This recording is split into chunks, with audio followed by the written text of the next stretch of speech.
Bakal calon Dewan Perwakilan Daerah DPD RI Dapil Bali Inengah Wirate dinilai sukses memperjuangkan keberadaan Lembaga Perkreditan Desa atau LPD di Bali saat ia menjabat anggota DPD periode 2009-2014. Wirate yang kini kembali bertarung memperebutkan kursi DPD pada pemilu 2019 mendatang mendapat dukungan dari warga Desa Adat Sepang, Kecamatan Busung Biu, Buleleng. Mengatakan selaku pemimpin masyarakat dirinya akan menyampaikan kepada seluruh warganya untuk bersatu memilih pemimpin yang terbukti memperjuangkan kepentingan Bali di pusat, tentunya tanpa paksaan atau intimidasi. Desa Adat Sepang terdiri dari 8 banjar yang jumlah pemilihnya sangat signifikan mencapai 7.000 lebih. Pada waktu yang sama, Desa Pakraman Sepang mendeklarasikan dukungan untuk Gede Ardika, putra asli Sepang yang maju sebagai calon anggota DPRD Buleleng. Untuk DPRD Provinsi, Gede Wirajaya Wisda, DPR RI Gede Pasak Swardika, serta DPD RI Inengah Wirate. Termasuk calon-calon yang lain, kita tidak bisa memberikan janji karena beliau adalah bagaimana kita tinggal melihat komitmen beliau yang hadir itu. Kebetulan Pak Pasak Swardika juga beliau adalah juga sudah menjadi terkenal bagian daripada Desa Pakraman. Mungkin kita hanya bisa menyampaikan dulu kepada masyarakat.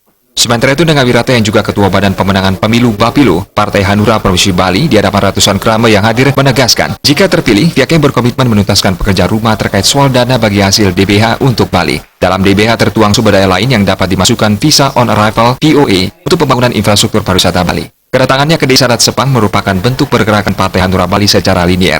Dalam deklarasi dukungan juga dihadiri Ketua Bapilo Hanura Pusat Gede Pasak Swardika, bakal calon DPRD Buleleng Bali, Pusat dan DPD RI, serta kader Partai Hanura. Warga yang antusias diharapkan menjadi titik awal pergerakan Partai Hanura. Pada kesempatan juga diserahkan laptop bagi Desa Pakraman Sepang. Ya, visa on arrival lah. Ya, dana bagi hasil itu ada di sumber yang lainnya.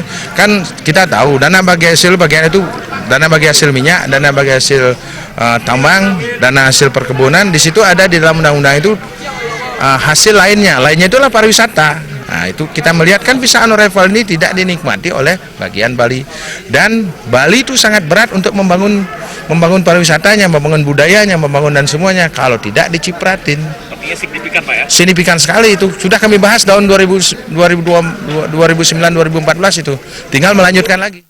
Sementara itu, anggota DPD RI Dapil Bali Gede Pasak Swardika yang akrab disapa GPS, selain memberi apresiasi antusiasme masyarakat Sepang mendeklarasikan dukungan pada kader Partai Hanura. Hal ini merupakan wujud masyarakat telah mampu memahami dan melaksanakan demokrasi, serta wujud jengah desa untuk memiliki anggota DPRD. Disinggung kembali maju ke DPR RI pada Pileg 2019, Pasak Swardika menegaskan akan memperbaiki citra politisi Bali periode 2014-2019, mengingat 2 politisi Bali di DPR RI terjerat kasus korupsi. Dan ini sangat memburukkan sekali citra politisi Bali di Senayan. Mudah-mudahan kalau saya bisa balik, setidaknya saya bisa berbuat seperti ketika saya di DPR RI yang lalu. Kalau syukur bisa lebih daripada itu kan gitu. Saya kira ini bukan hal yang mustahil karena posisi saya di DPP Hanura juga dalam posisi yang cukup tinggi.